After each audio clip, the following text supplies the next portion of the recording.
Hi guys, welcome back to my vlog. This is vlog number 10. This is Maddie, by the way. Today I'm going to be talking about United in Anger and part 2, chapter 6 of Angels in America. And pretty much going to be talking about that, some big ideas and some claims, and a quick little summary.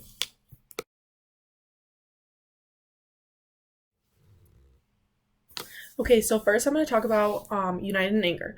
So what I want to talk about is a big thing I feel like United in Anger brought us is like a timeline of how all of the AIDS crisis worked.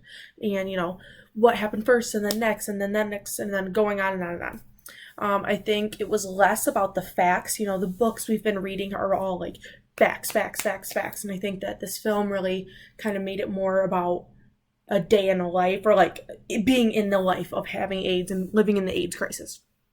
I think that something I want to point out that I thought was like super like crazy was the drug that they were using it on, how it cost $10,000 per year for treatment. I think it was called AZT drug.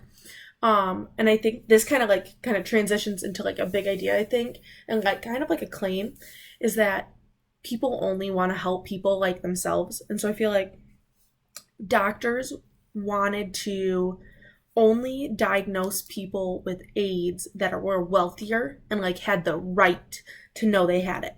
And they kind of wanted to like not diagnose the other ones because they only wanted to help people who were like worthy or wealthy enough to have AIDS, to have the cure and to do that. And I think it's like kind of like a sick thing, I think it's seen today even in society of how you only want to help people like you. Rich people don't want to help the poor, and poor people don't want to help the rich. You want to help who's your level. And I think that's a big thing that people have and experience and stuff like that. And then another thing I want to talk about is I feel like prejudice kind of with that is like doctors were very prejudiced against poor people who had AIDS, or like people who were getting it from, experimenting sexually in an unsafe manner, with like prostitution, solicitation, that kind of things. And I think that's like super disgusting. And I think it's even seen now, with prejudice against race and gender and all those different things. But yeah. Okay, so now I'm going to talk about Angels in America, Part 2, Chapter 6. So I just want to talk about like one main claim that I felt like was important to me and like in society now and in just kind of like the way relationships are in general. And I think that you see it really well in this film. Is that my claim would be that you're meant to be with who you're meant to be with, and if you're not meant to be with them, you're not meant to be with them.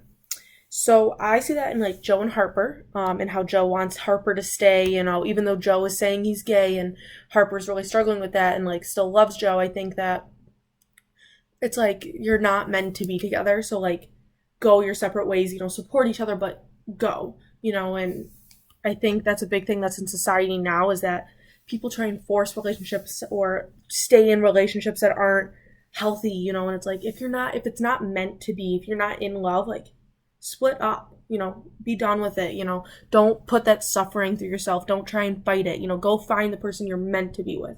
So to me that was like a big claim for this part of the story and kind of like a big idea, like of just like relationship stuff, love is love, and if you don't have love, like it's not love, and I think that was a big part for me of chapter 6 of Angels in America.